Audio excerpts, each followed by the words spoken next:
Manila, Pilipinas. Isang makasaysayang pagbabalik ang naganap ngayong Sabado nang dumating si Royina Garma, isang whistleblower sa digmaan kontra droga at dating pulis, sa bansa matapos ang halos 10 buwan sa Estados Unidos. Kinumpirma ng Bureau of Immigration (BI) ang kanyang pagdating.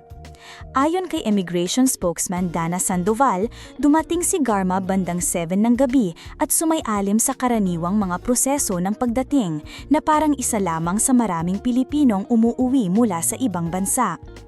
Umalis si Garma ng bansa noong Nobyembre 2024, ilang araw matapos niyang ipahayag ang pagkakaroon ng grupo ng Davao Death Squad na konektado sa madugong kampanya ng dating Pangulo Rodrigo Duterte laban sa droga. Nahuhi siya pagdating sa San Francisco at ikinulong sa South Louisiana Immigration and Customs Enforcement ICE Processing Center habang nagpapakuha ng political asylum.